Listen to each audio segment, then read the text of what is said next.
Oui, bonjour donc à toutes et à tous. Merci donc Madame Guervilly pour cette invitation, ainsi qu'à Claudie donc pour une présentation de notre structure.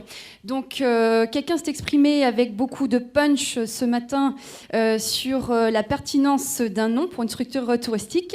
Donc effectivement, pour le dire clairement, je pense que Tourisme Arc Sud-Bretagne est un contre-exemple de ce qu'il faut voilà, décider. C'est vrai que Tourisme Arc Sud-Bretagne, donc voilà, c'est où finalement? C'est la première question, je pense, qui vient. Tourisme Arc Sud-Bretagne, en fait, c'est un nom qui se rattache à la collectivité de tutelle qui nous a créé, la communauté de communes, dès le 1er janvier 2012. Donc nous aussi, ça a été fait assez rapidement et par anticipation également. Donc notre destination, en fait, c'est le sud-sud Morbihan. Et nous sommes donc situés entre deux voisins qui disposent donc d'une forte notoriété touristique, que sont donc Vannes, le golfe du Morbihan, la presqu'île de Rhuys. Et au sud, nous retrouvons donc la presqu'île guérandaise et la Baule. Et puis, nous sommes aussi proches de nos voisins de Rochefort-en-Terre et de Redon. Donc voilà, ce sont 12 communes avec une façade maritime enchâssée entre le golfe du Morbihan et la presqu'île guérandaise. Et nous avons aussi plus à l'est de notre territoire l'embouchure de la Vilaine, le barrage d'Arzal, qui est aussi un port de plaisance important, et le petit port de la Roche-Bernard qu'on découvre en remontant la Vilaine. Donc effectivement, Tourisme Arc Sud-Bretagne, voilà, c'est clairement une volonté politique de marquer le rattachement à la collectivité de tutelle.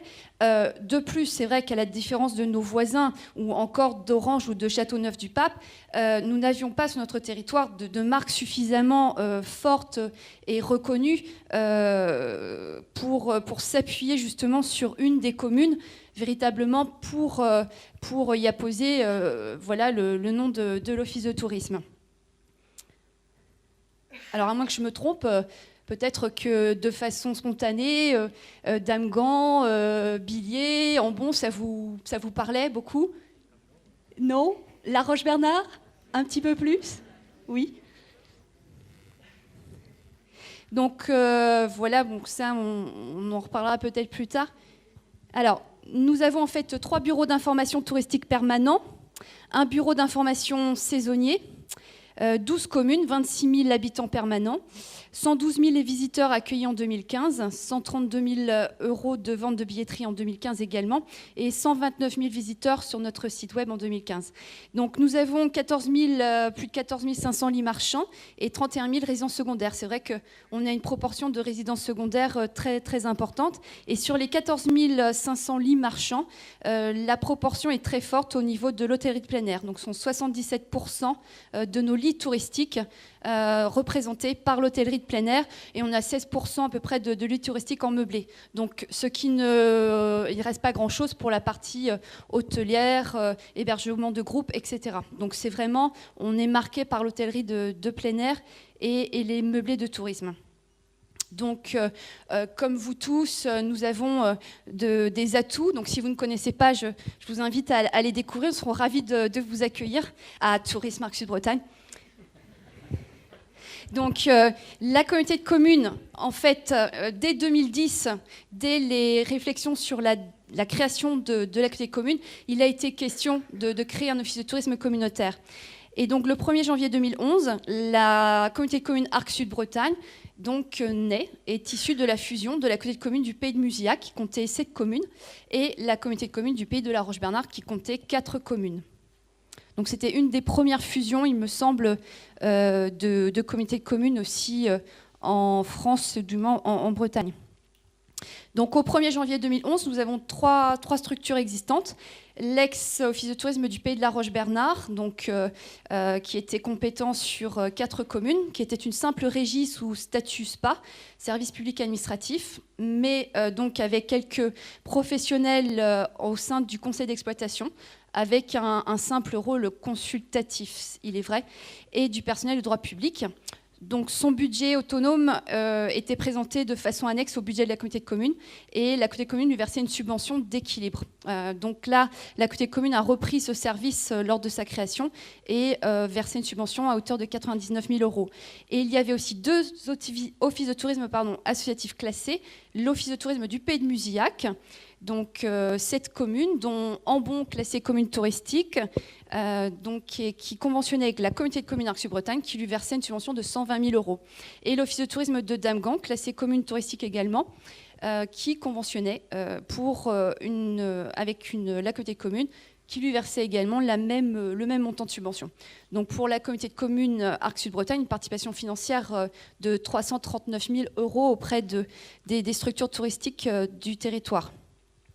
Donc au premier semestre 2011, alors il faut vraiment préciser que tout cela s'est fait très rapidement, puisque création au 1er janvier 2011 de la communauté de communes et donc naissance de l'office de tourisme communautaire au 1er janvier 2012. Donc une commission de tourisme communautaire a travaillé sur la création de cet office de tourisme communautaire au 1er janvier 2012. Et en parallèle, donc, la commission travaillait sur l'institution d'une taxe de séjour communautaire. Donc déjà, en commençant, les élus de la communauté commune pensaient au statut d'EPIC. Donc on avait sur le territoire 4 communes qui percevaient déjà la taxe de séjour pour une moyenne de 190 000 €.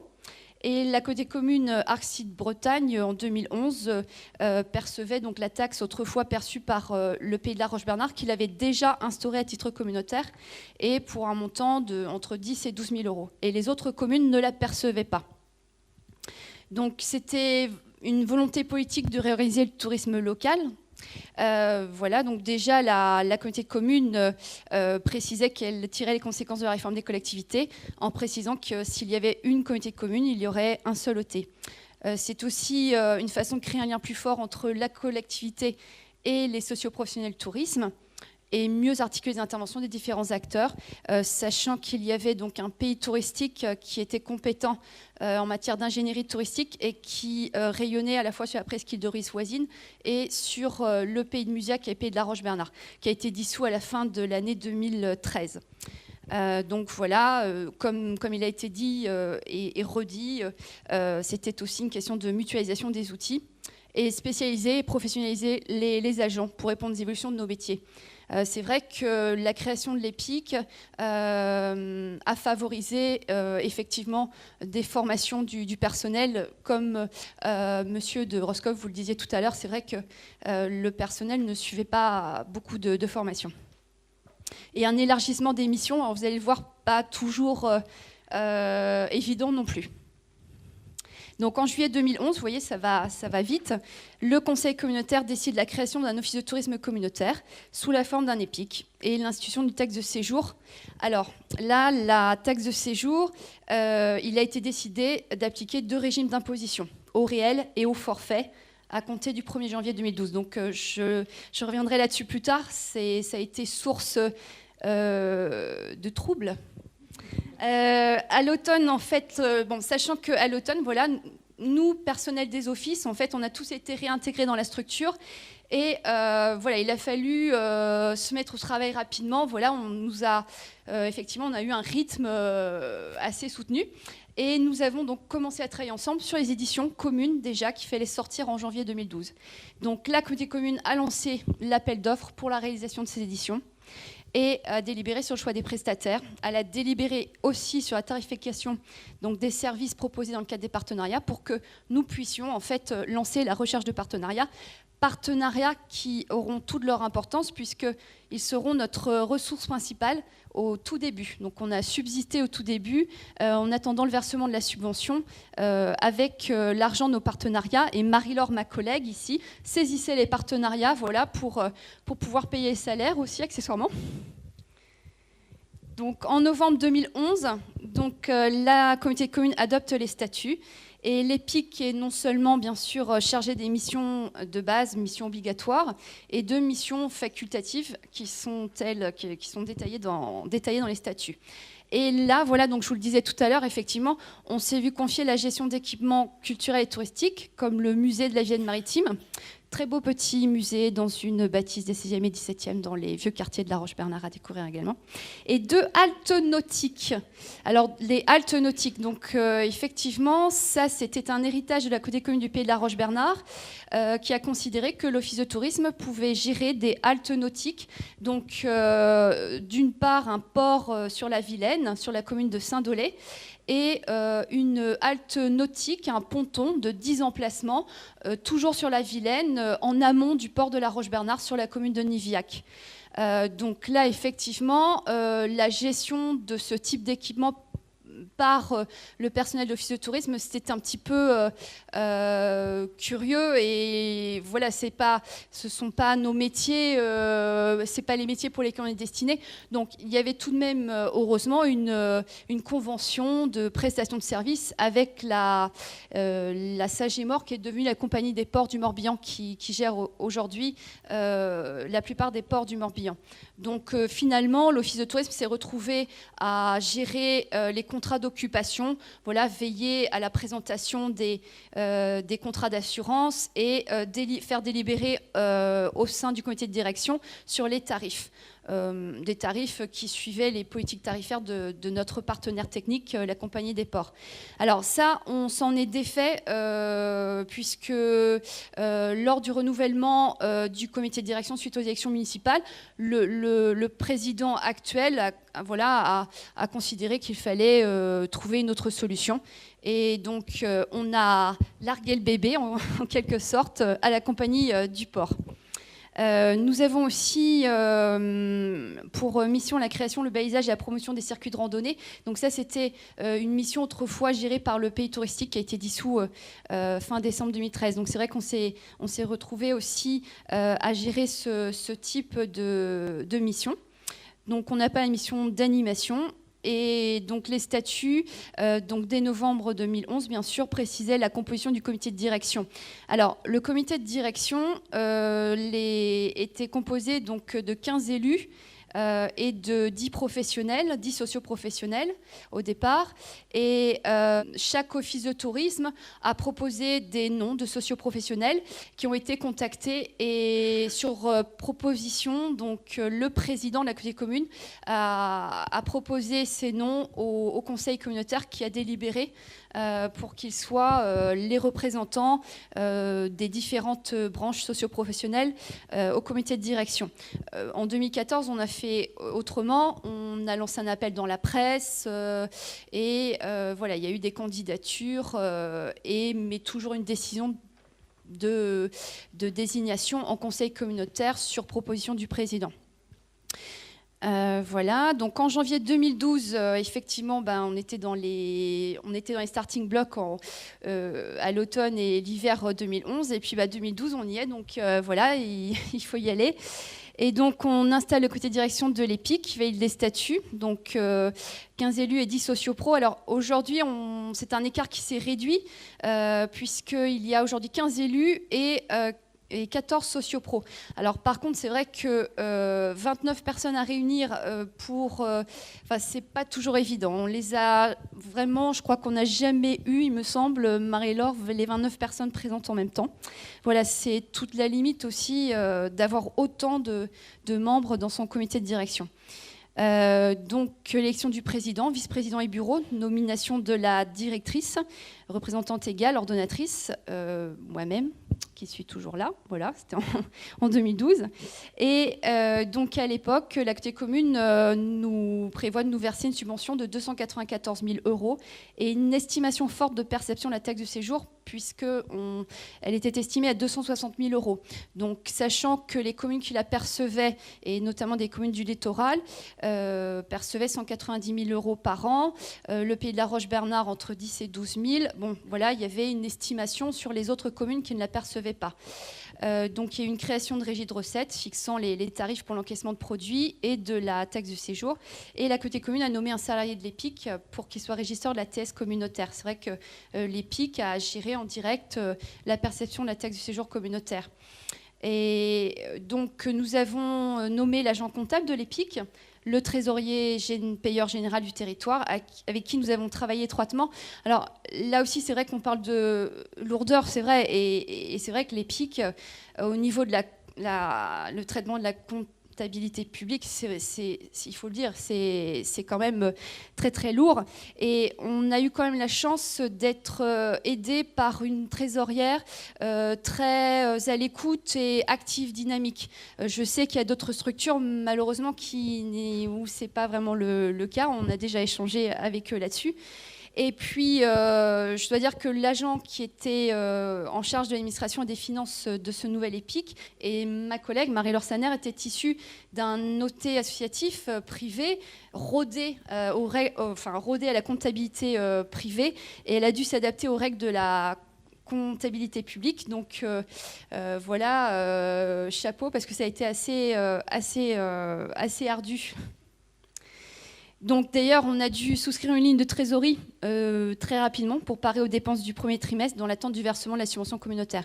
Donc aujourd'hui, la communauté commune verse par anticipation un acompte de la subvention communautaire, ceci avant même d'avoir voté son propre budget, afin d'éviter à l'OT de mobiliser une ligne de trésorerie, de supporter les frais inhérents à cette ligne.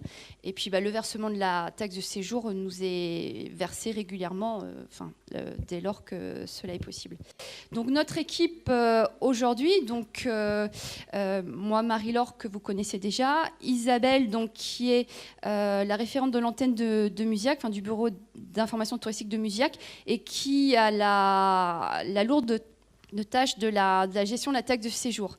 Alors c'est vrai que par rapport à la création de l'EPIC et la réorganisation des missions de chacun, on a pu, en fonction des missions qui nous étaient dévolues, déterminer que tel agent avait des envies d'aller vers telle ou telle mission, et donc ils ont été accompagnés en cela par des formations, et c'est vrai que ça se passe bien. Je pense qu'ils sont plutôt satisfaits d'avoir pu développer d'autres missions, d'être responsable d'un dossier en particulier.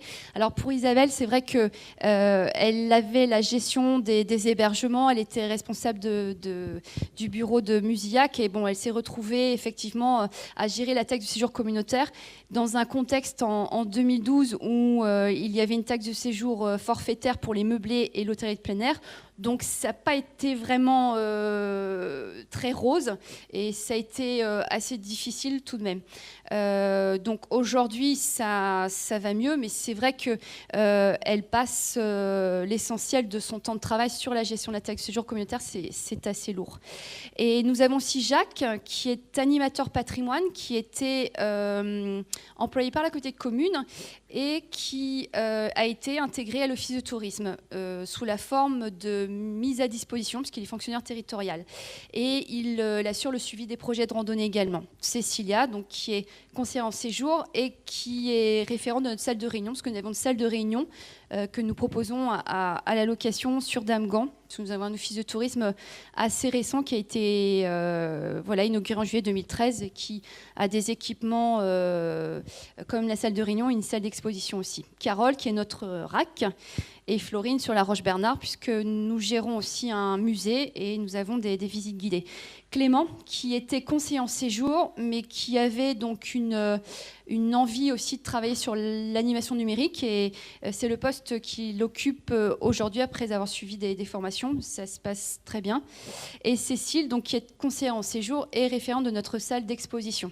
Alors c'est vrai qu'on a des missions de base, et puis on a des équipements qui ont été créés, et on se retrouve à devoir gérer une salle de réunion, une salle d'exposition, donc ce qui n'est pas toujours évident, ce qui fait qu'on ne se concentre pas forcément sur nos missions de base, puisqu'on peut quelquefois s'éparpiller sur la gestion de ces équipements.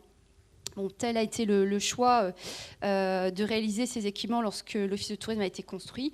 Bon, maintenant, voilà, il faut essayer de les faire vivre. Donc là, je vous ai présenté un compte administratif 2014 parce que voilà, la structure était un peu plus assise.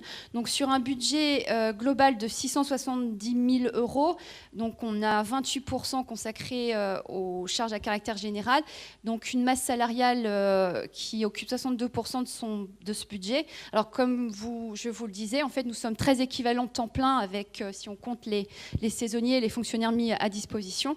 Et nous avons effectivement une gestion d'équipements culturels, les sentiers de randonnée, les visites guidées, etc.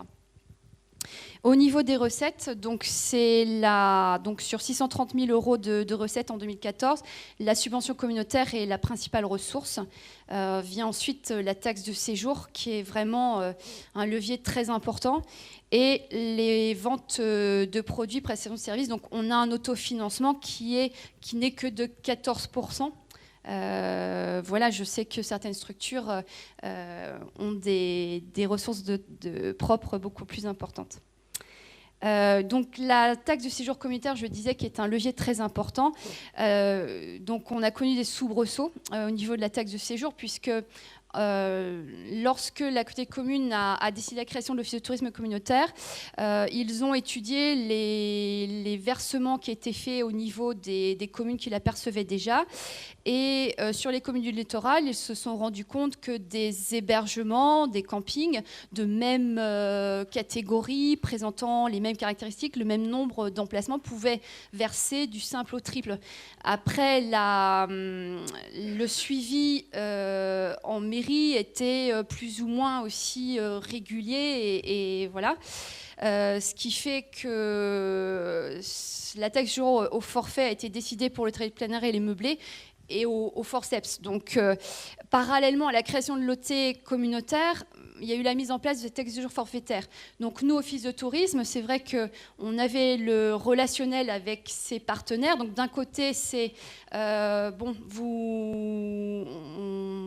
vous collectez bien la taxe, et sinon, votre partenariat, il faut qu'on en reparle. Enfin, c'est pas évident, effectivement, de gérer cette double casquette de collecteur de la taxe de séjour et de partenaire commercial. Voilà. Et donc en 2012 et 2013, les meublés de tourisme et l'hôtellerie de plein air, donc, qui représentent 77% de nos lits touristiques, sont assujettis à la taxe de séjour forfaitaire. Et c'est vrai que l'année 2012, l'été 2012, voilà, la météo assez maussade, donc fréquentation qui était plutôt mitigée. Donc ils nous ont remonté leur fort mécontentement, puisque la taxe de séjour forfaitaire, voilà, s'applique sur le nombre d'emplacements, sur la période d'ouverture de l'établissement. Donc là, c'est le professionnel aussi qui paie la taxe. Elle rentre dans son chiffre, qui nous la reverse en tout cas, et qui rentre dans son chiffre d'affaires, qui rentre dans la base d'imposition à TVA, donc ce qui ne rend pas cette taxe très, très sympathique aux yeux des professionnels. Donc il y a eu pétition de l'hôtellerie de plein air et rencontre avec les élus, et en juillet 2013, la communauté commune a décidé d'instaurer une taxe de séjour réelle pour l'ensemble de ses hébergeurs à compter du 1er janvier 2014. Donc là, ça a permis aussi de voir qu'il y avait toujours des soucis quand même de déclaration, puisqu'il y a eu une baisse de perception pour la communauté de communes. Et c'est vrai que la taxe sur forfaitaire, de plus, Marie-Laure, on avait 2 facturations à faire. Il y avait une estimation qu'on pouvait déjà prévoir. Donc au réel, voilà, c'est du suivi, du contrôle, de l'incitation. Et ça prend de toute façon beaucoup plus de temps que la taxe de séjour forfaitaire. Et en janvier 2015, donc, la taxe est toujours perçue au réel, mais nous sommes dotés en fait d'une plateforme de télédéclaration. Voilà, pour décharger aussi l'agent en charge de la taxe de séjour et pouvoir l'affecter à d'autres missions. Malgré tout, il est toujours principalement affecté à la gestion de la taxe, malgré cette plateforme de télédéclaration. Voilà, ce n'est pas un outil miracle non plus. On a 700 hébergeurs redevables et environ 230 000 € de perception annuelle. Alors c'est pareil, hein, le logiciel, on l'a un peu mis au forceps, on fait comme ça chez nous. Et voilà.